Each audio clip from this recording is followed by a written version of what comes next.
Welcome back, everybody, to League of Inches podcast. This is our season review special. So, going to go through all the teams individually, get a guest on as well as one of our own, and have a bit of a chat about that team's season as a whole and get some different opinions. We've obviously heard our opinion all year about a lot of these sort of situations. It'd be good to get a third party in as well. And we're kicking it off with the Parramatta Eels shock horror there. I've got Adam, the Talking Para podcast, as well as League of Inches as well. Got myself, obviously, and then we've got Troy from the Para Cave podcast. Welcome, Troy. It's good to have you on. I believe before you say anything, I think Adam wants to just welcome you in as well. Okay. I just want to welcome Troy. I know this is a dream of his to be on such a professional podcast. This is what he's been aiming for quite a while, and Troy, it's finally happened. We had an illustrious group of options. Unfortunately, they've all tied themselves up with the Making Parramatta again, so we couldn't bring them. So we brought across Troy from the Para Cave podcast. So unfortunately, Jen Dawson isn't joining us tonight, but we've got Troy Warner instead. Well, look, fellas, I'm deeply honoured and privileged to be on League of Inches tonight. Thank you very much for thinking about me and getting me on the show tonight. It's been a dream of mine. Look, this podcast was a award-nominated podcast last week in the Rugby League Creators Awards. So, look, it's a privilege. Can't wait to rip in. Also, what we didn't tell you, it was between you or Hayden, and we're not sure who Hayden's supporting at the moment, whether it's the Dogs, right, the Broncos, the Roosters, Titans, Tigers. Yeah, like I've heard he's free to negotiate a new club on November 1st. So. Has he been given an early time to get a release? Well, he just spoke to the Bulldogs without actually talking to Parramatta. So, yeah, it looks like that's happened. All righty, before you boys just take off with this, and it just sounds like a Talking Para podcast already. The Parramatta Eels obviously finished this season in 15th position after winning that Battle of the Spoon, actually going up an extra position. Finished on 20 competition points. They won 7, lost 17, and had a points differential of minus 155. So a pretty disappointing season as a whole, I think it's fair to say, but so I'm going to get both of your general thoughts on the season as a whole. When you look back at it now, obviously the emotions that sort of gone away somewhat. We've had a bit of time to breathe and haven't seen our team play for about 2 months almost it is now or something. But once finals and that is over, Troy, I'll start with you. Your initial thoughts about how the season went. Initially, I was excited about the season, and then going through the season, it was disappointing. So you look at it now, October. Very disappointing, frustrating, and wasn't what I expected it or what I thought or what I wanted and like you guys it to be. So, very frustrating and disappointing. Adam, what about yourself? Obviously, we've done a lot of podcasts on League of Inches, spoken about Para time and time again, and then obviously the Talking Para podcast every Tuesday night. It was good, fun, live stuff. What about your thoughts now? You've had a bit of time to get away and get away from footy, which I know you needed, you appreciated, and I got you back for one final episode before you have a bit of a break. But what are your thoughts around the season? It was a great season. Talking Para podcast went up about 2,000 likes. It was great for content. It was great for viewers. It's really opened some doors. But as for the football side of things, I'm sure we're going to get in a bit more detail. But look, it ended in round 3, didn't it? Round 3, Parramatta season essentially finished, and I guess the disappointing thing about that is there was so much more potential there. And I believe I know we're going to get to, I guess, what point it changed and all this, but without a certain player getting injured time and time again, it could have been a different year. Yeah, and I guess it sums up the whole season, doesn't it? Because I guess Troy is right. Like the first couple of weeks, we did look like a team that was going to be potentially challenging for a top 8 spot and playing some finals football again this year. And then obviously Moses got hurt, got injured. That Manly game stands out to me as well. I was there live, and we played some seriously good football to get back in that game and beat Manly that day, who I thought was still playing some good footy. And are we putting the season solely down to that Moses injury? Are we basically saying that Parramatta was a one-man team this year, or can we peel back some curtains and look a bit deeper? And is there any other points that just correlated into that sort of Moses injury being the key? I guess Adam, when you want to look at it from a coaching level as well, I guess the decision to keep Brad Arthur on for another year, even though it was quite obvious at the end of 2023 that things had gone stale. Like, I know we've spoken to the club about it, and I'm not going to hide from it. Like, we've all had meetings with all of us with the club together. We've all had chats with Jim, obviously separately since then, and don't really need to hide behind that. He's happy for us to talk about it. But I guess the decision to keep him was based around giving him a chance to improve things. But I think we all see that now. It probably wasn't the best choice. Things had gone stale. Things hadn't changed up enough. The fact that after round 3 and we started to lose those games and Brad was kept around till May, and then 3 weeks after they made a decision to sack him, pretty much made the year a write-off. So I don't know if they could have convinced Jason Riles. I know they had their target on Wayne Bennett, and obviously we've seen Craig Bellamy come out as well. They had a big shot at Craig Bellamy to try and convince him to come to Parramatta. But I think if Brad was sacked at the end of 2023, like we've just seen the Broncos did, Wow, my words have really fucking forgotten how to talk, haven't they, since I've had some time off. I've seen the Broncos do, like, they obviously got beaten in the grand final like us. They missed the finals. Kevy's gone. Brad probably should have had the same fate. It's obvious things weren't going to get better. And I guess we can put a lot of it down to that as well, and the distraction of that. What about yourself, Troy? Does it correlate just basically, is it just convenient time in the Moses injury, or did it look a bit you could see some warning signs before the season even started, even though last year I know the panic button wasn't hit by yourself? Yeah, look, I mean, obviously missing out on the finals in 23, that was probably a warning sign, especially after making the grand final in 22 and for a club like Parramatta. But yeah, obviously the Mitchell injury really hurt us. But also, I think Gutho got injured around the same time as well. So 2 key players out at the same time. But definitely, yeah, Brad Arthur being sacked in the middle of the year, that really didn't help. And as Adam said, the season was pretty much written off after that because, yeah, we just weren't winning games and we had injuries and stuff like that. So we practically didn't know what we were going to do when he was sacked. We all knew that Trent was probably going to come in, and everyone was worried about how Trent coaches because we've seen him coach other teams, and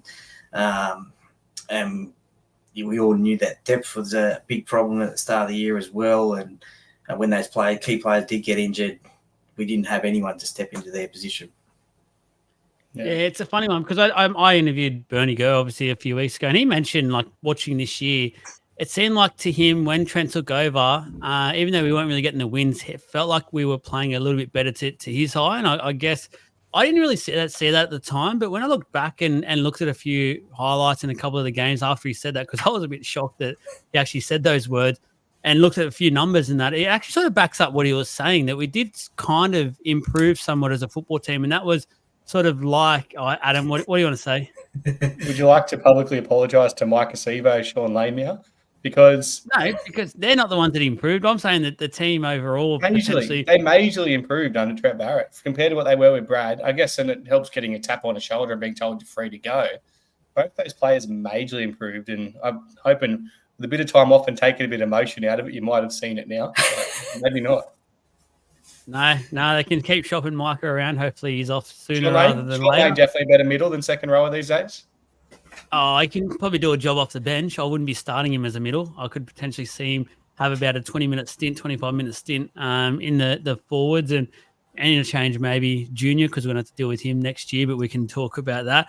Before we go into the coach side of things, because that was obviously a huge point for Parramatta season, I want to talk about something that I thought laid bare to us really early in that year. And I said there was a huge concern of mine in a lot of season previews was our depth. Obviously, I feel like it was tested dramatically, especially very early on. And I just feel like if we had got that right from the start, and that probably goes back to Brad Arthur and how his recruitment policy was and how he loaded up so much money in the forwards, which sort of hampered how much we could buy in terms of some depth players. But it looked like early on, as soon as Moses went down, we just didn't have that depth to come in to play halfback. Ethan obviously was there. Ethan Sanders was there.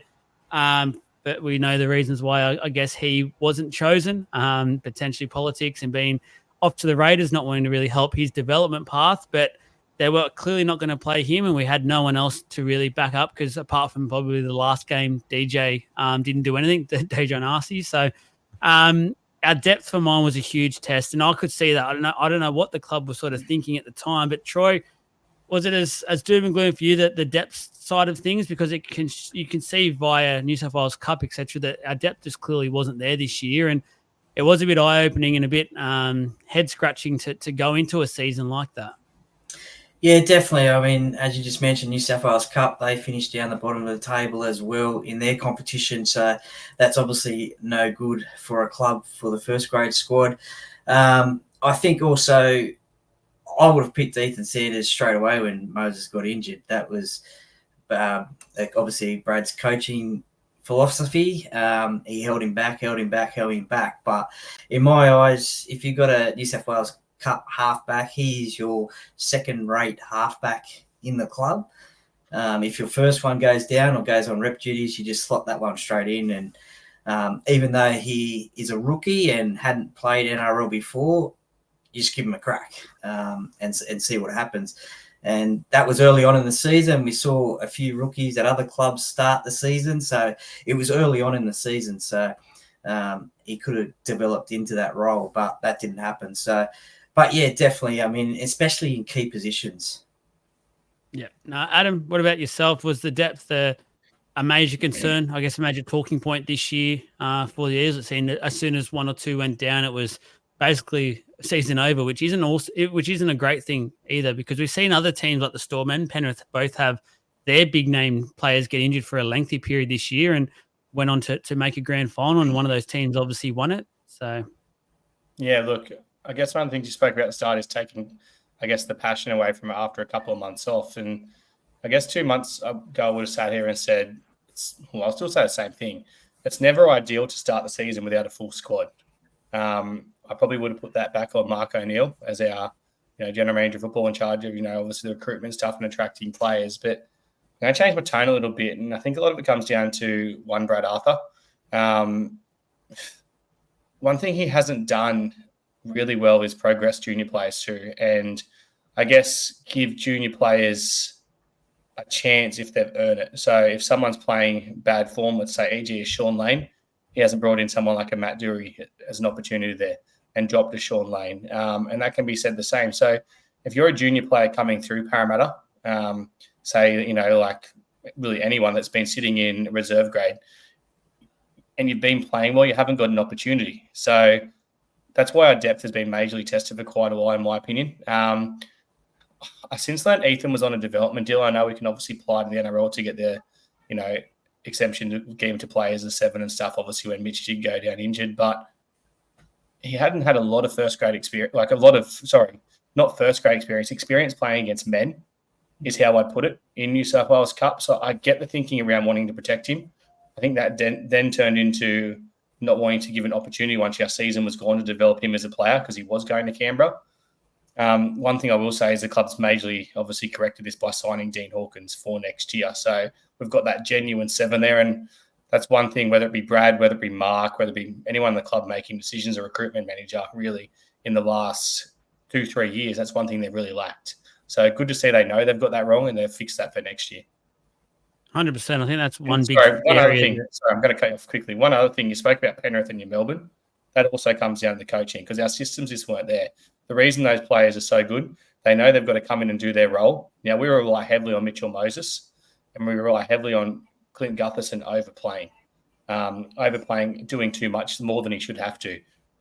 Melbourne and Penrith, the player comes in, they've just got to do the simple role of guide their team around the field, the simple role of being a fullback that just, links up on those block plays for the final pass. We don't have that at Parramatta, and that's why whoever was going to come into Mitch's role was really going to struggle. It's funny that you say that. Before I move on to the next point about the season, it makes me realise a point that I want to raise, and that's the fact that when Moses did go down, I'll use Penrith as the example. Cleary went down, Luai stepped up and became this completely different player that we haven't seen really before. We heard rumours about it since he signed with the Tigers. He can be that halfback, and he really stepped up into that leader type on the field and did a great job. Now, for whatever reason, Brad Arthur chose to put Dylan Brown into a similar position. Now, I think majority of Para fans could see very, very early on that did not suit Dylan Brown's game whatsoever, and it really affected the style of play that Parramatta had this year at the time where And it seemed in a way he became stubborn with it, Brad Arthur, and he didn't want to go back and go, look, I got this one wrong, put him back in the 6 and let someone else take control. It just really affected the year overall. And I think it meant that Dylan Brown had a really bad year, in my opinion. He wasn't anywhere near the Dylan Brown, especially after last year and coming out in the media before the season started saying that he wants to have a really big year and he owes it to the fans. He owes it to the club that stuck with him after everything that he did last year. And effectively ended our season last year in terms of getting to the finals with him not being there for a late run. So, Troy, Dylan Brown's season, what do you make of the Dylan Brown season as a whole? Because honestly, like rating-wise, I'll probably give it down to like a 5 or so. I just think he was nowhere near what he potentially could have lived up to this year, and especially with no Moses, which isn't always his fault. I guess that's what we're trying to say, but at the same time, it didn't help him.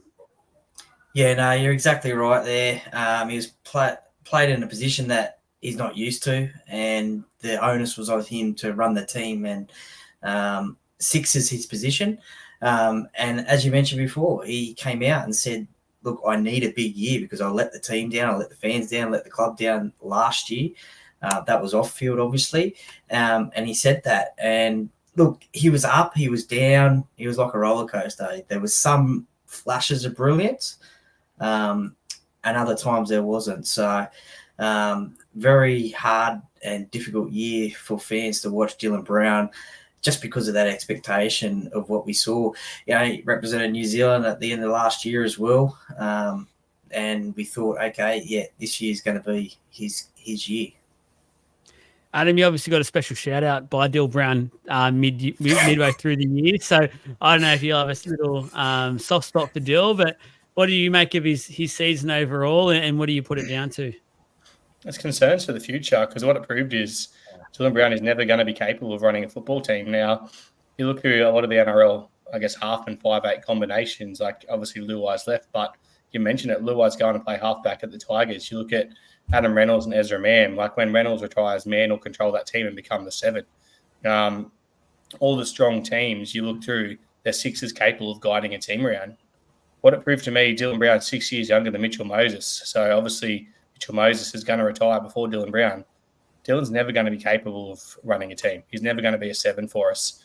Where that's concerning is it means that Parramatta essentially have to develop a halfback with limited opportunities. So there's a call to be made at Parramatta in the next couple of years. If Dylan doesn't take control and Mitch is looking to either retire or leave or whatever the future holds for Mitchell Moses, it's a whole other circus we're not going to get into.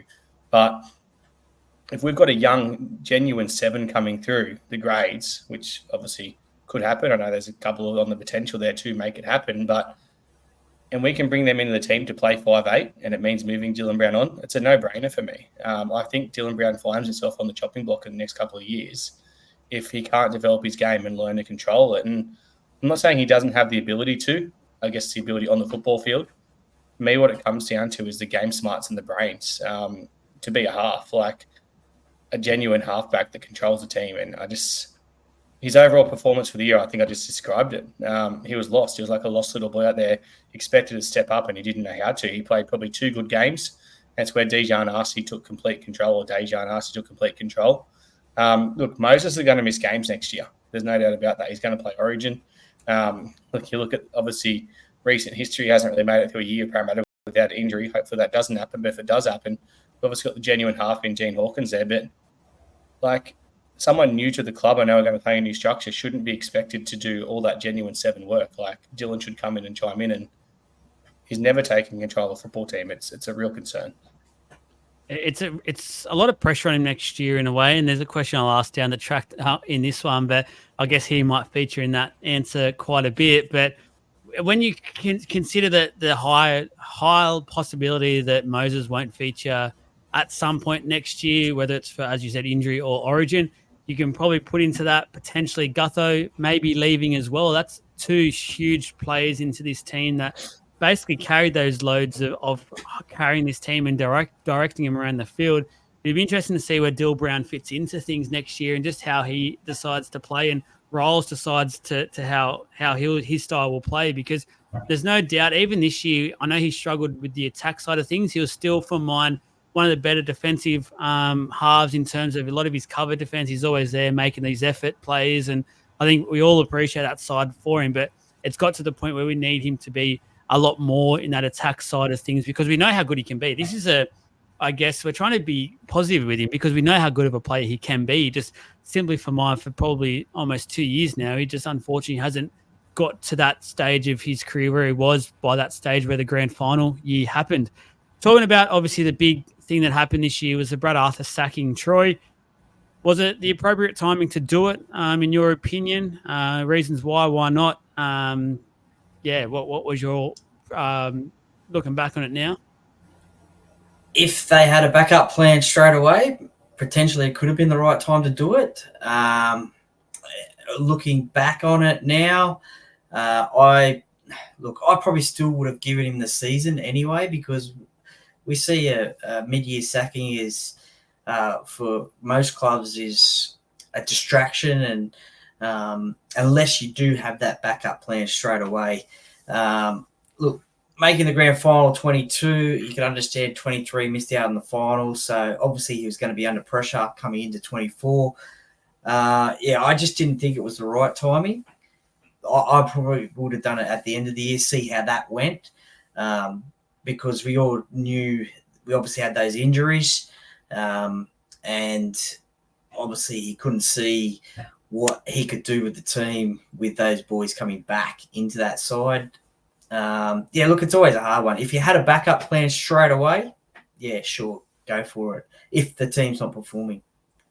Do you think that runs a bit of a risk, though, keeping him until the end of the year? And we know he had quite a good relationship with a lot of the playing group at the stage, and you never know what could happen in terms of conversations behind the scenes. He might pick up a contract elsewhere and get into some of the players' ears and go, come with me, let's go and keep this, what we've got going. You'll have it good with me. You obviously know that. And is that the risk you run, I guess, as a club? They look, there's no doubt about it. For mine, they basically wrote the year off as soon as they did make that decision, and it was a bit of a waste of a year. I agree probably with what Adam is saying in terms of he probably should have been sacked at the end of last year, in my opinion, and let someone else come in and take over them. But do you think that runs a bit of a risk that the club might not have been prepared to make? Yeah, it does run a little bit of a risk. I mean, just getting back to Dylan Brown, potentially maybe that might have had a bit of an effect on his game as well, because I knew they were pretty close together. Maybe, and some of the other players as well, they were close to Brad as well. So potentially that might have had an effect. Basically family, some would say. Well, this is it. So, some would say that could be a distraction, and that's potentially what's resulting on the field as well. So, that could be a big risk. Fortunately, we haven't seen it being done now that he's gone at the moment. There was one player the other day mentioned, but obviously it's a risk. But it's a gamble. It was, and whether it paid off or not, we probably never know, but looks like it didn't. Adam, what about your thoughts around the timing of the sacking? And obviously you did say it earlier, 6 months too late, to be honest. But look, it kind of created a distraction, I guess, and gave the club a bit of time to get their shit together. And that's honestly what it was, like writing off the year. We know there's a lot of things that need to be sorted, I guess, behind the scenes. And they've kind of seemed to have done that. Obviously with Jason coming in now as well and keeping him away, it gave him the time to set stuff up without actually being seen as well. Like, we knew he was released from Melbourne as soon as, as soon as he was announced as coach, he was released from Melbourne and started working. Let's say they did sack him 6 months before. Jason Riles, who's never coached before, stepped straight into a preseason essentially in November. Obviously doesn't have the opportunity to sign players because most players are already signed by that time. And his first year is probably a write-off anyway. So, look, I guess the timing of it now, when you sit back and think the time that Riles has had, it's a hard question to answer. It's probably a question I'll be able to answer better at the end of next year. One thing I'll say on the Brad Arthur era, I guess, is from a fan's point of view, I thank Brad Arthur obviously for what he went through for our club, where he took our club. Definitely not a bash up of him. I think what happened was in the end, the playing group became a bit stale. His coaching style became a bit stale and outdated for the modern game. As I mentioned earlier, I didn't agree with a few of the forward signings that he did make and how heavy it made our cap sort of front heavy side of things and put a lot of pressure on things, especially this year, last year. So do I think he got outdated in a way? I feel like he should have definitely been probably moved on last year, give him that year and say, look, this is your final one. Let's see if you can go out to that grand final, get the win. If you're not, that's all she sort of rode. But definitely for mine, like, thank you for Brad for his time at the club, what he did, got us through that mess at the start of the time as well. It was funny, again, when I spoke to Bernie, he mentioned that there was that, I think it was 2019 when we got the spoon, there was a lot of pressure outside noise to sack Brad Arthur there and then. And he said, no, we're building something here. We know what we're doing. Let's stay onto this course. And didn't listen to the outside noise, stayed with him. We definitely experienced some good times with him. We got to become a regular finals football team for a fair few years with Brad Arthur. So definitely appreciate what he did for the club and where he got to us. It just sort of felt like it fizzled out. And in a way, the club remained too loyal with him. I can sum it up by the great Batman. Either die a hero or live long enough to see yourself become the villain. And that's kind of what happened with Brad Arthur. Like things got stale and he became the villain, didn't he? Like the pressure got on him. You look at when Brian Smith came in, Parramatta weren't the best and he built them up and probably the same thing. Got stale. But you only see successful coaches be at the same club for 10 years plus. Well, let's look back at Daniel Anderson. Look, Parramatta a grand final in 2009, 2010, they missed the finals. Gone, sacked. So, I think Brad should consider himself lucky that he got halfway through 2024 and the club gave him a chance. Like Joel said, they probably stayed too loyal because history has proven if you miss the finals after getting your team to a grand final, like getting you to a grand final is meant to get you a taste of what it's like to win one. It's meant to give you the experience of going one better the year after. We haven't done that. Brisbane haven't done that, and coaches are gone. It's a pretty simple one for me. A quick one for you is, who do you think had a better coaching reign at the Eels, Brian Smith or Brad Arthur, Troy? Quick one. I think Brian Smith, because I think he sort of coached the whole club, if you know what I mean. He sort of brought them out from unsuccessful times to successful times, but he was willing to give youngsters a go into first grade. Bullshit. Eh? Bullshit. He held off Jared Hayne. He wouldn't give Jared Hayne a debut. I didn't say everybody. I said he did give youngsters a go. I didn't say everybody. Our best player to come through the grades in the last 20 years in Jared Hayne. Are we back to talking about his name? We're allowed to say his name again? Yeah, we can say his name again. He's part of the NRL again. I think you got rocks in your head, Troy, because I had to use that's John's name, mate. You can't say that. The teams that Brian Smith had, the fact he didn't win a comp is some of the greatest choking in the history of rugby league. You look who Brad Arthur's had, like 2022 Parramatta team, I guess. Mitchell Moses was a halfback that had come across from a team that they said he was never going to be good enough. Like he was never big enough. He was never going to be a big game player. Clint Gutherson was shown the door at Manly because of his injuries and Tom Toroyevich coming through. Yes, we had some young, good players, but there was no superstars in that team, really. When you look at it, there's no superstars. You look back at Brian Smith's, he had some genuine superstars like Nathan Highmarsh, Australian player, I guess you look at when he had Jason Smith there as well and Jim Dimmick and stuff. He had some absolute weapons. So Brad Arthur, for me, had a better era by far and what he got the club to and what he got the club out of. Brian Smith never had to face anything like that. I don't mind that answer. I think you might have swayed me a bit there, Adam, with the I think one thing I'll give credit to Brad Arthur for is he definitely got the best out of players who we didn't expect, like Isaiah Papali'i, for instance, came over from the Warriors, and we did not think that would be a key signing for us when it originally happened, and he turned out to be the best back rower in the competition for that grand final year. So he could definitely get the best out of certain players, and obviously never been a huge fan of Sean Lane, but he got the best out of him in that grand final year as well, and did it for a couple of players. I feel like he he can have credit for that, where he did get a lot of the best out of certain players who You can say the same. Mitchell Moses. Mitchell Moses' game has evolved under Brad Arthur. Yeah. Troy, look, you're about to burst. Go on. No. I just, I've got my opinion. So no, that's fine.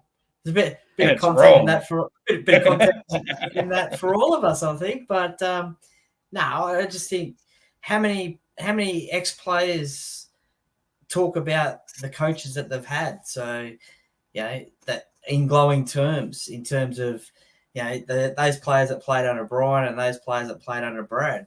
There's no doubt. Brad was a fucking knob when he was done with a player. He chewed him up and spat him out. But we're talking about who had a better era, not who players are going to like more. Like, most fans think Brian Smith was a fucking knob. They don't remember it now, but back then they did. Yeah. No, Interesting. That's fair. That could be a debated topic. I might do a post about that, which coach was. That's what I was just thinking. All of us can do some content on that one. Do not steal my podcast ideas, Troy. I'll tell you that right now. I'll tell you that live. I had that in my head when we were talking. Oh, you can post it a week after I do. Now, what about so the midway through the year? Obviously, at the Origin period, we had Mitchell Moses shine and take over from the Cleary and win 2 key games to get the New South Wales Blues the series win. But at the stand, he obviously got injured once again, and again, our season said, "See you later" down the drain. And there's a lot of fans out there unhappy in a way. And now we've seen him selected for the Australian team, saying he's prioritised representative football this year over the Parramatta season and wanting to put his best foot forward for the club that effectively pays him each and every week to get the right to get the job done. And he hasn't done that this year. It felt like that first injury, all we ever heard with him in interviews and stuff, he wanted to get back to be Origin. He wanted to get back for Origin. And he got there, did what he wanted to do, achieved what he wanted to do, and then he was out the back door again. Adam, what did you make of the Mitchell Moses season as a whole? Obviously, injuries played a factor, but do you think there was a bit of prioritising? I don't know if anyone else audios. I don't know if anyone else's audio has gone to shit, but I thought I was on Hawkesbury Radio for a second there because you were dead set repeating yourself left, right, and centre and just didn't stop. Yeah, so I don't know if it was you or me, but I completely missed the question. Oh, it must have been me. It was, you were stuttering. Mitchell Moses, he seems to prioritise representative football over the club. That's what a fair few fans out there are saying about this year, and they're not too happy with Moses' season. What are your thoughts around that sort of sentiment? Yeah, I think he should be giving some of his money to junior rugby league in Parramatta, handing out blankets to some kids in winter at training and stuff to make up for the year, because he essentially took money that could have been used elsewhere. But there's no doubt he prioritised himself to get back for Origin. You can look at it from 2 ways. You can be disappointed as a Parramatta fan because he essentially wrote off our season when he did that bicep injury, and I guess our season was on life support anyway. Or you can look at it this way and say that our halfback is going to get valuable experience from a big game for New South Wales, taking State of Origin decider, and now playing for Australia. 2024 was disappointing. Let's hope these big experiences he's got can help him as a player in 2025 for Parramatta. If the same thing was to happen next year, I'd be pretty fucking filthy, we'll say that much. Troy, were you pretty effing filthy or what? No, I mean, that's just rugby league, isn't it? I mean, we used to see it back in the old days. Jason Smith used to play average for Parramatta and then play awesome for Queensland. But if you're going to deny... I'll ask you one question then about that. Do you think it's fair in terms of him now playing for the Australian side after effectively having, 3-4 months from missing the last part of the season for Parramatta? He hasn't been seen since, and now all of a sudden he's fresh, fit. Wouldn't you rather him wait and be fully fit to start November 1 preseason training, which now he won't go back to training for another, just after December, because he's a Australian player? Well, what's your thoughts about if you deny a player representing their country and to stay at the club? What do you think might happen then? I know that it's an interesting decision for the club to make, and they would not ever stand in the way of representative football because it becomes a very awkward situation to handle. I just thought from Moses, there's talk that he potentially will become the captain next year. And if my captain has this thoughts around him all year that he's prioritized rep football over the club, and then again, he's sort of done that this now for the Australian side, it would not, it rubs me up sort of the wrong way, if I'm being honest, because he should be there November 1. He's missed I don't think he prioritised representative football, because if you look at it, he got injured. He was out for 10 weeks. So, and then I think he came back, played one game, and then played Origin. And then, he said it was about right the time that he was off, and that he was right to go. So he came back. He played for Parramatta, got selected for Origin, and then obviously played the games in between, and then played Origin 3, and then was out. And then he's obviously had that time off from when Origin 3 till now. So I think it's just going to better him because of that, as Adam said, the experience that he's going to get playing around those elite players. He can bring that back to Parramatta, and that experience will hopefully make him better in 2025. Kalen Pong has copped heat left, right, and centre for stepping down and obviously focusing on Newcastle. And I know, not getting picked in the end when he was made to. Mitchell Moses had every reason to not play. There was no expectance of him to play. I know he came out, the only real interview with him was, funny enough, the Dogs interview, as if he in Wentworth Park Dogs or whatever you want to call it, whichever Dogs he was at, where he essentially said he would have been right to go if Parra made the finals. Mitchell, just an update, Parra were never going to make the finals without you, so it's a stupid point to make. I get the club wouldn't have stood in his way, but I'm kind of with Joel on this one. It's great he got the experience, but Kalen Ponga set the example. Like Mitchell Moses obviously got a phone call off Mal. He got a phone call off Mal and said, "Are you right to go?" Mitchell could have said, "Oh, mate, I don't know. I don't think I'll be right," if he wanted to. I know it's a dream of his to play for Australia. Pong has played for Australia. Mitch hasn't. I guess as a footy player, and especially one that's had so many injuries, he might have thought to himself, "I might never get this opportunity again." That's probably why he's done it, but I don't know. It's a hard one. If he gets injured, it's really going to affect our pre-season.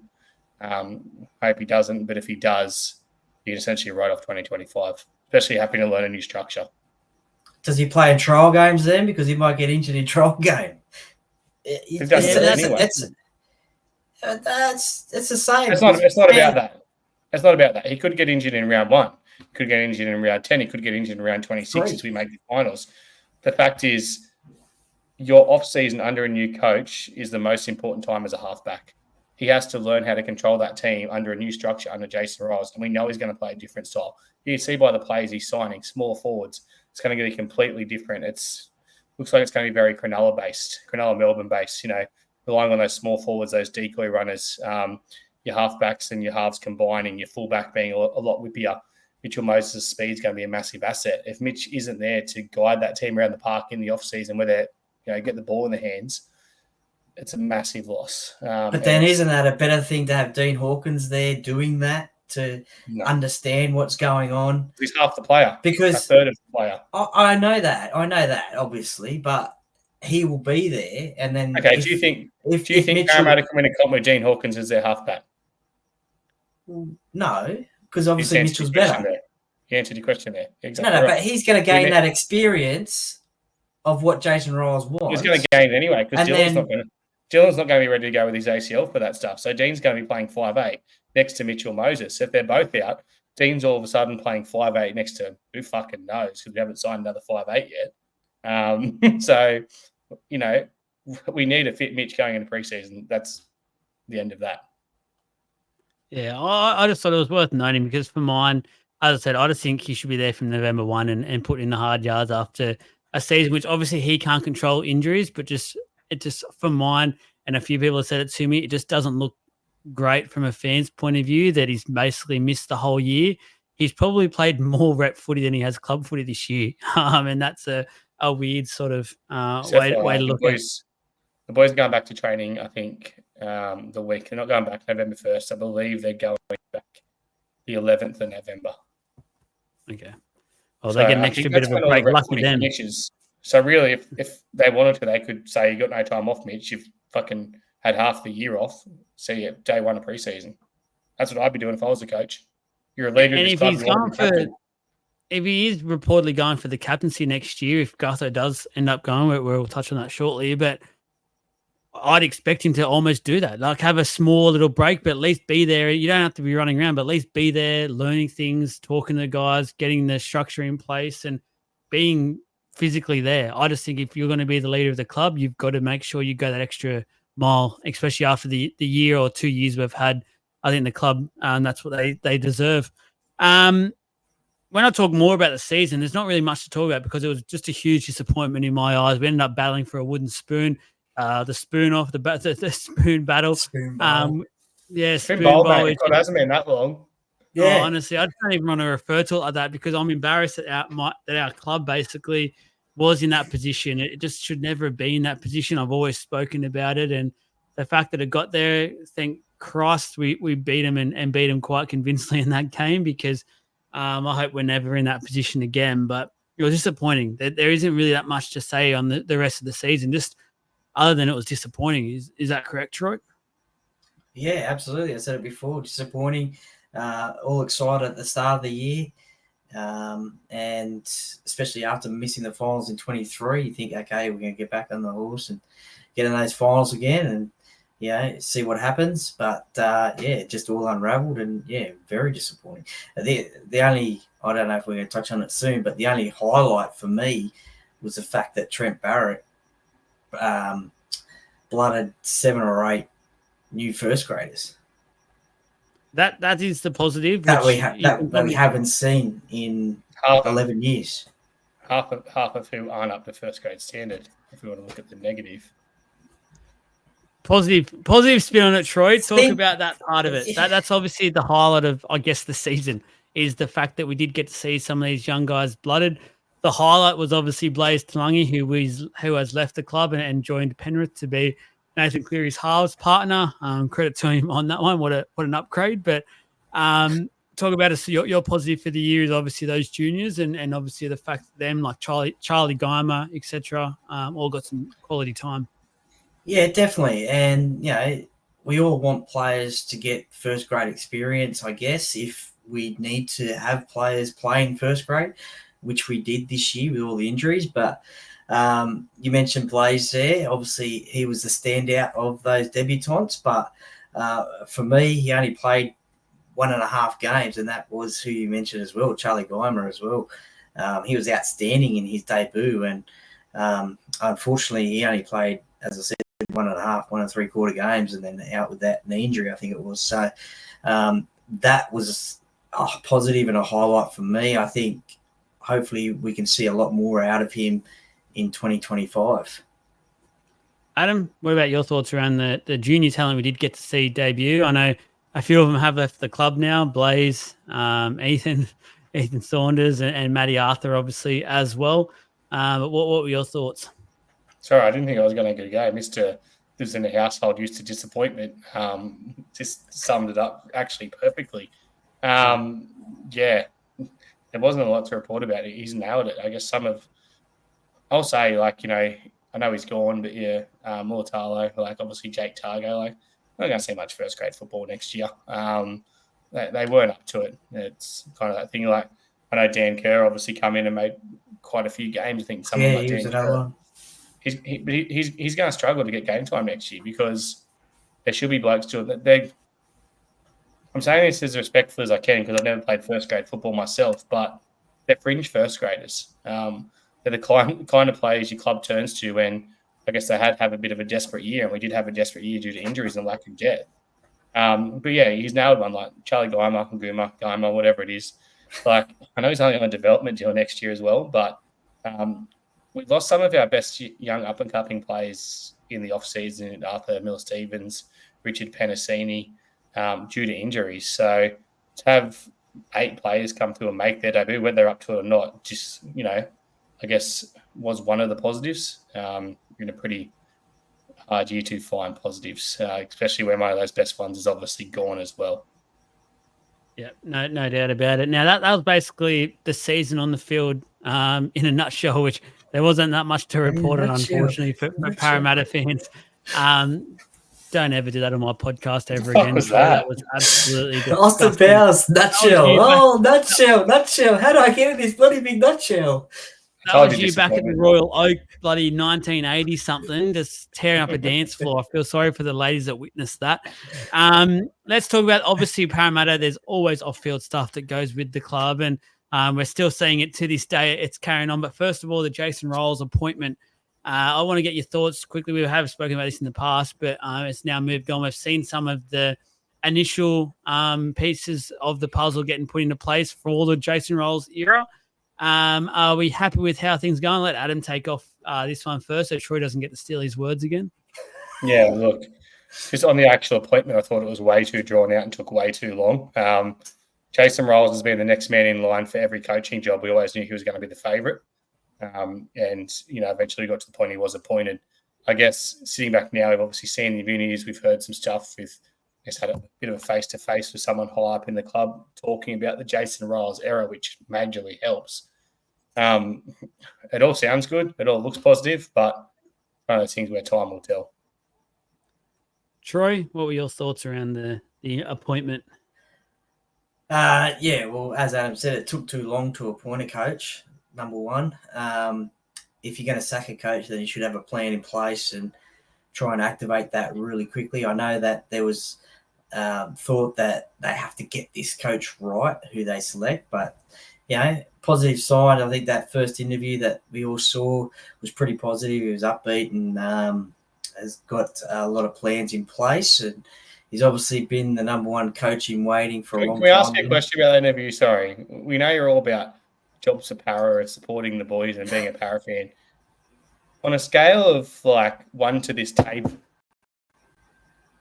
how rock hard were you when he said he supported Parramatta as a junior, as a young fella? Probably not as rock hard as you, Adam. It was interesting to hear that, actually. Just a little bit? Just a little bit stiff? Well, yeah. The old fella still work? Yeah, well, I am the oldest, 77 apparently. But, well, that's always interesting to hear, isn't it? Because that's a team that he supported as a kid. So he obviously wants to see them do well. Yeah, well you're the one that always carries on about it. You love it. So I'm just making sure you loved it. Yeah, well, I mean, he's obviously been in the Melbourne system, the Roosters system.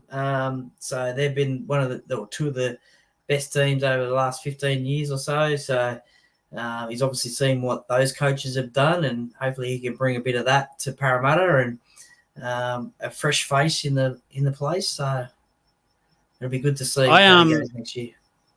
I guess for mine, I was never that excited about the appointment. I remember doing a few podcasts and just being like, oh, yeah, whatever type thing. Don't really live up to the hype. I don't see the hype for now, but I wouldn't say I am excited at the moment. I think more so with the disappointment what the last couple of years have been. I know there's still a lot of work to do, and the club knows that as well. And this is just the initial phases. The plans are sort of slowly rolling out, and we're seeing what Jason Rolls wants to bring to the club and what he wants to do. And I'm excited for that part of things, that the fact that the club gets sort of a makeover in a way, and we've been used to this. And I feel like the fans sort of wore it as well. We got with Brad, like it got to that point where it's just been too long. We all sort of became exhausted. Not just the playing group, the club, the fans.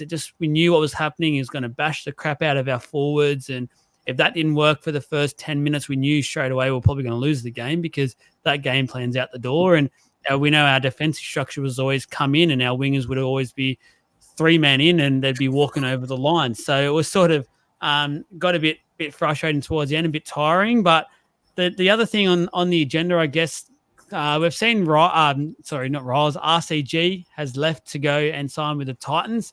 It is rumoured now, and not rumoured, it's been confirmed by the club in the papers that Guther has been allowed to shop himself around basically at the moment, and the Dragons are reportedly hot in pursuit of him. Whether that's to play fullback or not, I'm not too sure, but we're seeing two key personalities of this playing group effectively gone. I'm just going to say Gutho's basically gone now. But Troy, what are your thoughts? This is two huge personalities for this team over the last number of years.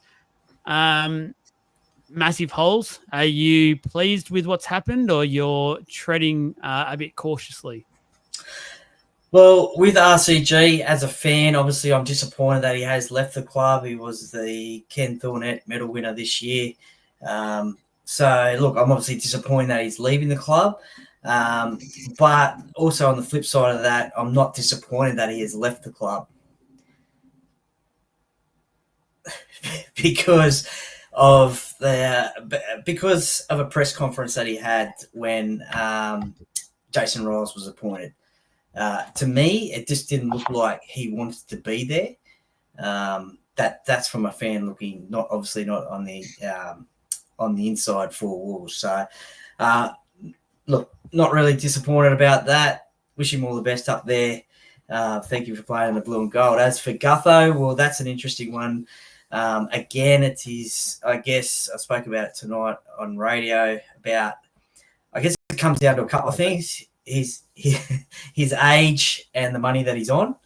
I would, for what the service that he's done for Parramatta, I would leave it up to him, because he, at the end of the day, he wants what we all want. He wants to win a premiership. So I think Gutho would be someone that he would play anywhere to win. So if you said he, play front row, he'd play front row if it meant that we're going to win the game.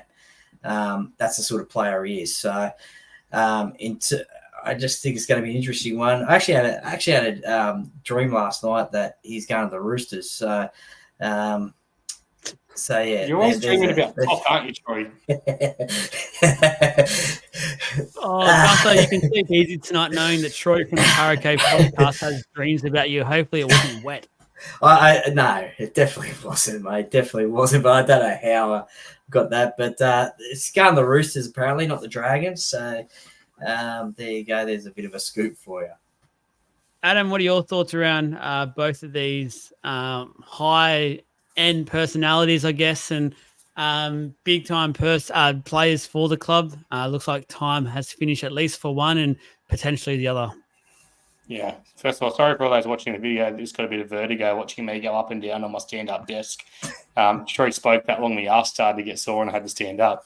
Yeah, look, RCG, I was against it. Like, there's no doubt I felt people like Junior Paulo, Sean Lane, probably should have been moved on before him, but I get that it was a business decision at the end of the day. He agreed to a release, which meant the club didn't have to pay any of the money for him for next year, which is obviously money that can be, I guess, used towards keeping some of these juniors. As for the Gutho, look, I've been the biggest advocator, the biggest pusher that has made me and you clash quite a bit. I think you're starting to come around now, but that it was his time to go.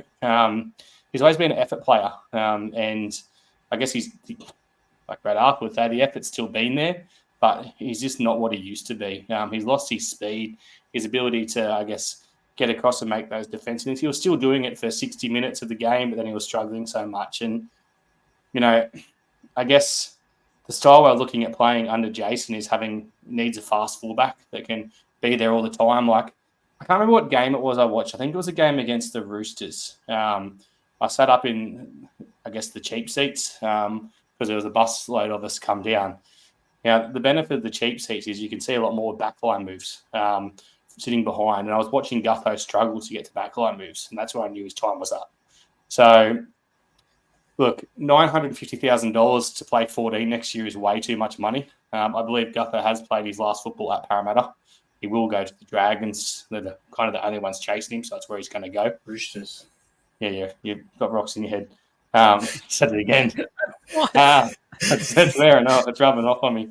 Unless he wants to go across to the Super League with Brad, to the Leeds Rhinos. I don't think he wants to. He hasn't moved from Manly to travel to Parramatta. He's not going to go to the Super League. So, yeah, I think he'll end up at the Dragons on a 2-year deal. It's sad that we don't get a proper farewell, because I think he deserves a farewell for everything he's done. But once again, it's a business decision. If we can get off with, only paying $300,000 of his contract next year or something like that, then it's a win for the club. Now, just to correct you, I haven't come around with what you're saying yet. Not at all. But what I have, What I have come around to is the fact that it is a very smart business decision. And for those listening that know how big of a Gutho fan I am, thanks to the stole that got me that Gutho picture, and great timing because he's now pretty much left the club. So that was awesome for that. But I do agree. He's on too much money. He basically has been told already that he won't be the fullback next year at the club. And I believe it's more mutual. It's from his party and the club's party for him to go out, shop himself around. And if he can get a fullback position elsewhere, if he can get some decent money elsewhere, the club won't step in his way. And I think that's at least a good mutual way to go about it. It's not going to be done in a way that's going to be full on played out in the papers in terms of they hate each other, blah, blah, blah. It's going to be a decently respectful a mutual agreement. And I do agree with Adam. I think for what he's done with the club, though, he deserved a send-off in a way. And I wish they got to at least tell us this before maybe the Tigers game, and a few fans could have got out there and given him the send-off he deserved, or at least the last home game. But this is the way it's gone now. The good thing with Parramatta fans is they don't forget loyalty. Like, we saw it with someone like Nathan Peets when he left. I know it's been in the news a bit lately as well, but when he left under that salary cap thing and went to the Titans, like, fans obviously, gave him that, I guess, minute of applause in the 9th minute the week after. Gutho, if he does go to St George, Parramatta always plays St George at Parramatta. Like, the fans aren't going to forget him, and there's going to be some kind of appreciation shown for Gutho. Yeah, 100%. In the first minute. Yeah, something. I don't know. Like, if he signs with St George, I know we've asked for the Bulldogs in round 1, but like, if I'm St George, I'm doing all I can to get playing at Parramatta, because St George fans always travel to Parramatta. I'm trying to get that second home game of the year at Parramatta on a nice Sunday afternoon. You're guaranteed to sell out. Yeah, if Gutho goes there, I reckon early on there'll be a Parramatta versus Dragons clash for sure. Before we move on to the quick rapid-fire questions tonight, the last one is obviously a bit concerning for the club. It's the board side of things, and I'm not talking the NRL board, I'm talking the Leeds Club board, and you can probably both have your quick says on this one, and potentially there's so much confusion about in terms of certain individuals not really knowing what's going on. They say they want change from the football department, so this is how they're going to do it. It's not going to achieve what they want. It's going to cost the club a lot of money that could be spent better elsewhere. We've since seen that Sydney Morning Herald article yesterday that Roy Spagnola is part of this ticket and he's been pulling the strings behind the scenes, and a number of dodgy people or personnel who have checkered past are part of it now as well. I hope, and look, I'll go on record as saying I hope a lot of those people that helped get this ticket into this EGM side of things now have egg on their face, and they're highly embarrassed, because it's nothing short of disgusting in my opinion that we're even letting this group of people come close to this club and have this sort of power about things. You want change? The club has made the biggest change it ever made in 11 to 12 years, and that's sacked the head coach who had so much say in what was going on at the club. It wasn't funny, and for mine, that's a big enough change for them now. I'm happy to give them 12 months to see what's happening and then reassess where we go with things, but this is not the answer, clearly. Do not forget how this club was left when those sorts of figures were part of this club. We almost basically shut down and became extinct. So, Troy, I'll throw to you first with this one. What are your thoughts around what is happening, obviously, behind the scenes at the moment? Well, it's pretty ridiculous, isn't it? I mean, as you said, it's going to cost the club a lot of money that they could pump into the community and junior sport and communities that need it as well. We just saw them give a grant to, I think it was the Children's Hospital, I think, and they do all that sort of stuff. But yeah, I mean, the people that are involved as well, we've all read about it in that article. Checkered pass. You had Bernie Gurr on your podcast, and he said, we all saw what happened the last time something like this tried to happen. It basically tore the club apart. We know that the club needs change, but it has to be the right changes and done the right way. And this isn't the right way. Oh, mate, that was very short for you. I thought you were going to go. Well, Don't encourage him, please. Well, I don't know how long you got, but I mean, this all just comes down to success on the football field, doesn't it? I mean, if the club's winning games, then none of this sort of happens. But the reason that this is happening is because we're not winning games, and something other people, or these people from this, what you could call probably a faction, think this is the best way to get the football team to win games. The Leagues Club's winning football games, isn't it? But I'm going to put that into sort of say it how it is. Like, this is for the Leagues Club board and stuff, and they're smashing goals. They're Absolutely the they Club. are. Absolutely they are. As I said, they give money left, right, and centre to communities and sporting teams, and they do a lot for the Parramatta region, and so they are successful. They do a lot for the Paracave podcast as well. Adam, proud sponsors. Jack's Pale Ale. They've got a great beer there. But we can talk about true sponsors and give meaningless plugs or not. I'm just going to come out and say it as it is. I got asked to be involved in this, as we all did. I've spoken to Michael Barralaro, who's the man meant to be running this. I've had conversations with Royce Bengalo. I'm not going to hide behind it anymore. They tried to get me involved. They wanted support. I was never going to give them any political support, but I gave them the opportunity to come on the podcast and talk. Now, they haven't done that. The biggest thing for me is all these people are passionate about, obviously, Parramatta. I don't agree it's the way to go about it. We all agree the club needed to change. It's one of our biggest movement, but it certainly wasn't the fucking Leagues Club. Like Troy said, the Leagues Club's done some wonderful things. The Leagues Club's been turning over a massive profit. Our football club doesn't even need to take money off the Leagues Club, how financially well our football club is being ran. We obviously started the fans over profit thing, which was that kind of showed how much profit the football club and the Leagues Club were making. So to try and overturn the Leagues Club, to then try and rewrite the constitution to get control of the football club, first of all, it's never going to happen. The NRL is never going to allow it. But it just doesn't make any fucking sense. Like, football teams go up and down. Success comes and goes.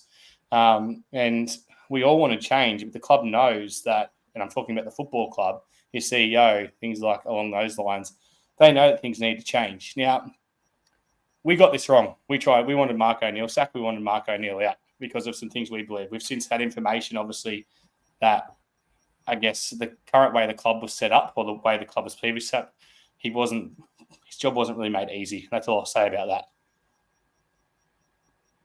Change isn't always about coming in and sacking someone. Change is about changing the way things operated. And I think the club's doing that now as we speak. We've seen that, that approach happen.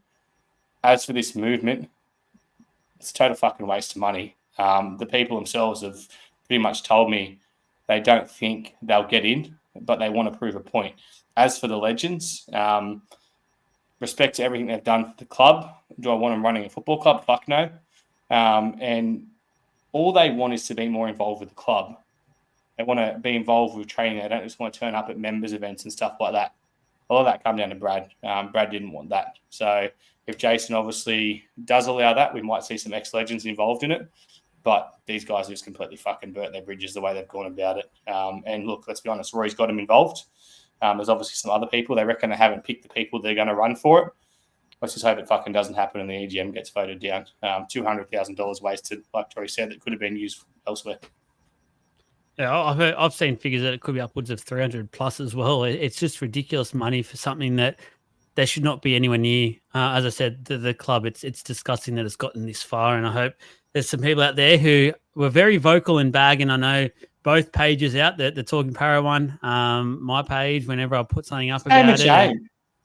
No, I don't want to go to that level. I don't want to go to that level at the moment. They'll know who we're talking about. But there was a number of people who criticised us, and we did warn people early on asked some serious questions about this ticket because they're not being truthful, and we were laughed out of the room basically. And I guess who's laughing now, because we weren't lying. We got no need to lie to people about stuff. We love the club. We want the best for the club, Troy included, and.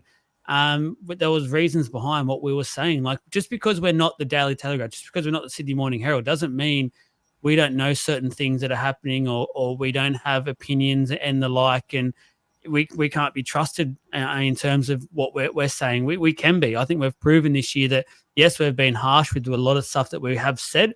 The club has listened.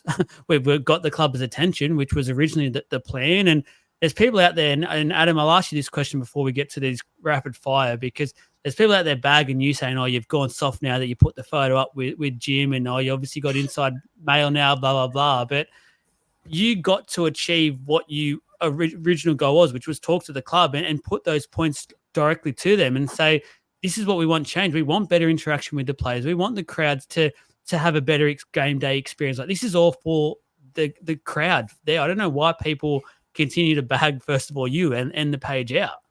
Yeah, and that's the biggest thing. Like, look, doors are opening for all of us, and doors are opening because we told the truth. And the reason we told the truth is because we cared about our fans. We cared about the fans of Parramatta, and we want to change, and change is happening. Like, I don't really give a fuck. Like, I've been through enough in the last couple of years. I don't give a fuck what people think about me. I'll put it as simple as that. But, like, have your opinion, have your say. There's no going soft. Like, we've pretty much been told a plan of how things are going to work. And if it doesn't work, we'll be back to putting pressure on because, you know, like I said, all we want, like the rest of the fans, is for the club to be successful. But I guess, you know, like the biggest people we've called out, I don't think we ever really called out Jim. I know Jim took a bit of heat with the fans over profit. He's since explained that. And what he explained is that the comment was kind of taken out of context and that Parramatta are certainly an easy target. We know that as Parramatta fans. They cop a bit in the media. Mark O'Neill, I've explained. Sean McClough, his time's up anyway, so I'll just leave that one. His time is certainly up. He's, you know, we know he's stepping away. I guess at the end of next year, you know, that period has been served. So we'll have a new chairman as it is. But yeah, like I said, I know that people get to me, but you know, all we all want is the same thing. And it's the same as these people running those ticket. They want the same thing, but people go about things different ways. We've got no reason to lie. Like, some of the information we've been given and held on to and been asked not to say anything. But also people suggesting we've been sponsors and stuff. Like, fuck me. Like, I got offered big money to support this other thing and I turned it back. So obviously I don't give a fucking shit about money. Troy, you got any final say on this one before I get to your rapid fire questions, mate? No, not really. I think, you know, we've already seen some little changes happening for the fans anyway, with some meet and greets, training sessions and the like coming in, I think, November, December. So... Well, you got to go to one. Quickly, you got to go to one. What was it last... just before the season ended, you guys... Adam and I were at the 10-year plus members event, and it was off his fucking face as usual. There was an open bar and Troy was blind. Jeez, I don't know why I keep getting thrown under the bus like that all the time. He wasn't. He drove home, by the way, guys. Yeah, exactly. I was driving. But it was zero alcohol beer anyway, Adam. So I don't know what you're talking about. But anyway, that was a great event. Everyone who went said it was a great event. It was, you know, interaction with players.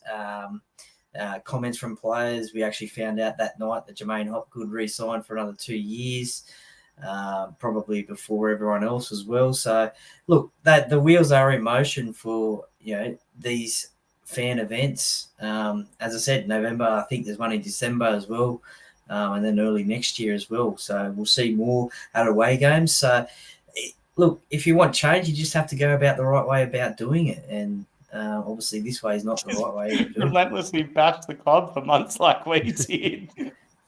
But I guess, look, the biggest thing is, Troy, we bashed the club, but we had valid points, and the club saw those valid points. The things we were saying, they weren't bashing, they were highlighting things that could be better. And I guess we kind of gave some solutions that could be better. Well, we're paying their wages, aren't we? Yeah, as members and fans, buying all the merchandise and stuff. So yeah, all that green merchandise. But on that event, like, I was asked for feedback the day after of that event. And I said, look, it was fucking great, but it shouldn't just be limited to people that have been, 10-year members or whatever. That should be the kind of event we put on for all our fans, that kind of interaction with the fans and stuff. I said, like, I'm a grown fucking adult. Like, I don't give a shit about talking to players or getting signatures or photos or whatever. Like, anything I did that day was based around, obviously, the young fella. That's why he got Blazers jersey, I guess, the game after. But you take your kid to a game, that's the kind of stuff, and that's one thing, I guess. I know the club wants it to change as well, fan interaction next year, and they're hoping Jason can drive that as well. And just my apologies out there to all the players out there who got to experience Troy, who didn't even say hello to you, just straight away said, come on to the Parramatta podcast. So my apologies out there to all the players. Look, Jermaine said he's got to nothing. wait until Parramatta wins the grand final, then he'll come on the Parramatta podcast. So he will never be on the Parramatta podcast. hopefully in 2025. Hopefully, fingers crossed. All right, a couple of rapid fires, which we'll do with every single club that comes on here. So, first of all, our key moment of the year. Troy, what do you got? Key moment. Well, we've already spoken about it. I think it was round 3 when Mitchell went down, wasn't it? That was a key moment because that's when the season started to go downhill, I think. So, I know it's only early on in the season, but yeah, probably round 3 when Mitchell went down. Adam?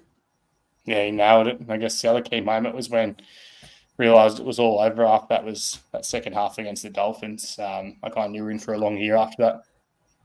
Mine was the Brad Arthur sacking.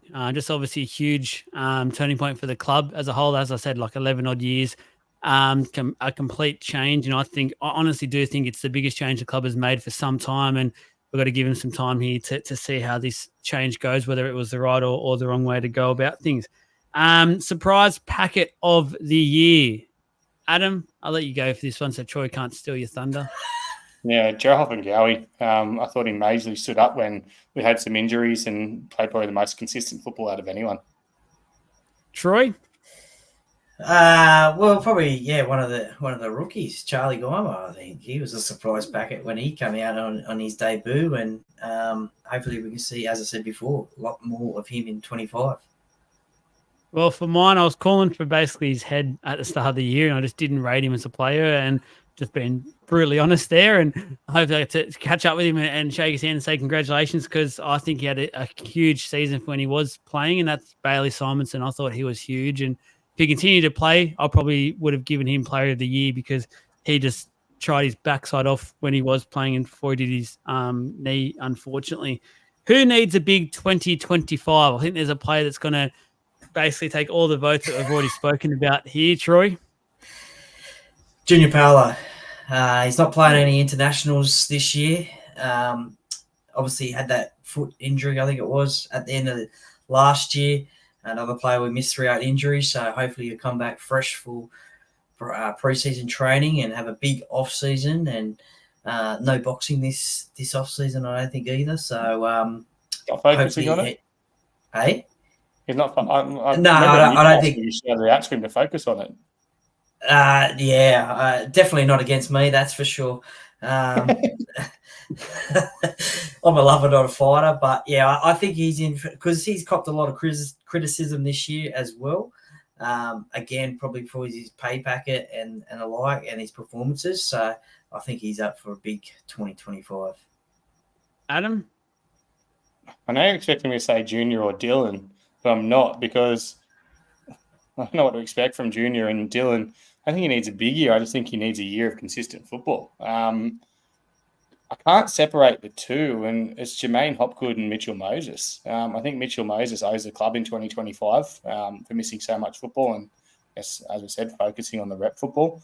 He owes the fans for the pay packet and the club. Jermaine Hopgood actually was really disappointing to me. I think we're going to see him move into the front row. Had that burst out year in obviously 2023 when he come across from Penrith, and he was playing that good of footy before he got picked for Origin and obviously hurt in Origin. I think he needs it's just obviously been rewarded with a new contract. I think he needs a big 2025. I'll lock in Dill Brown. Obviously, after telling us he owed us this year, and I didn't think we lived up to the hype. We spoke about it. I think he has to really step up in 2025. Not step up as in take over the team or anything like that. Just step up as in play his role. Go back to the Dill Brown we know and love. And if he can do that, he'll be obviously back playing for the Kiwis, and hopefully he'll be leading us to a finals series in 2025. Who's our player of the year, Adam? Who do you got? Can't you go first? Because you know you're going to say fucking Gutho. No, I'm locking in Gutho for sure for this one, because without him, once again, he was the heart and soul of the team, and gonna miss you. Gonna miss you if you're going, brother. Gonna absolutely miss you. So, almost gonna cry. Miss you, Gutho. Adam.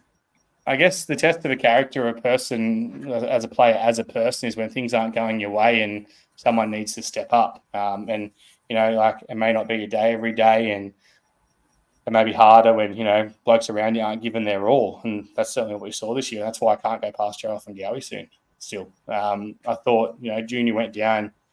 Other players, the effort wasn't there. They're just going through the motions, hoping the year would end. And every week you seem to get better and better. So for me, Joe. Troy, who you got?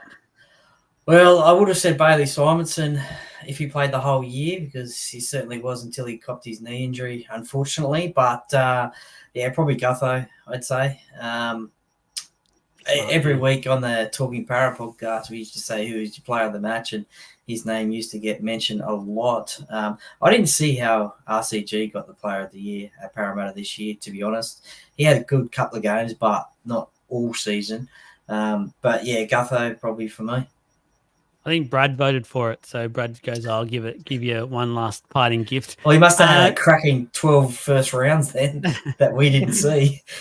Apparently so, but I do agree. I was a bit shocked when they read that name out, but I think they thought we've given Gutho that many awards for tonight. We probably should change it up and give someone another award. So credit to obviously Reg for getting it. They obviously seen some stuff that perhaps we didn't. They're better judges than us, but that's it. This one went a bit longer than we anticipated, but always going to be the case with a couple of passionate Parramatta fans talking about a lot that has been going on for the club, even when the game's asleep. Parramatta's still going. So thank you for listening. Thank you to Troy from the Para Cave podcast for jumping on to the big time, as Adam said originally at the start of this video. And hope you enjoy. I was going to say your debut, but you have had an interview series before, so it wasn't technically your debut, but being part of things, it is your club debut. So well done, and I'm glad you got through it.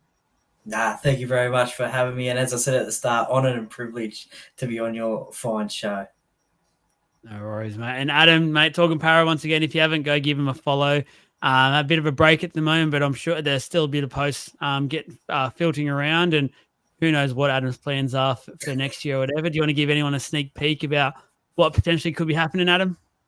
Yeah, well, I do apologise. I'm getting major hip surgery next Tuesday, so if I give a bit back after copping a bit, no, I do apologise in advance to anyone that may be offended by those comments. As for next year, look, obviously the page growth's been absolutely fucking huge this year. We've gone up over 2,000 followers, sitting at 3,100, and I guess content-wise, having a little bit of a break at the moment, but planning some pretty big things from next year. Hasn't been announced yet, but Troy will no longer be part of the pod. No, I'm just joking. Thank you. Again, I've been honoured and privileged to be a part of Talking Para. We're moving on to some pretty big things. Like, I guess the original plan for Talking Para was be like an Arsenal TV thing and interview fans before and after the game. We're looking to do that next year. Obviously, COVID affected that, so we went to the podcast style things, and probably going to run a couple of podcasts next year with, I guess, a more game analysis, probably done on a Sunday or Monday night as well, and got some player interviews and stuff coming soon as well. So hopefully we can lock in a few more of them. And the awesome NRL draw. Yeah, that's potentially coming shortly as well. So, and of course our road trip. We're going on a fucking road trip. It's going to be epic. Yeah, that'd be big. But obviously, Para fans, there's a lot to come. So make sure you follow both of those pages. Great podcast, great content, and the like. But thanks for joining us, boys. That is it. Hope you enjoy the podcast and stick around. There'll be plenty more teams on its way.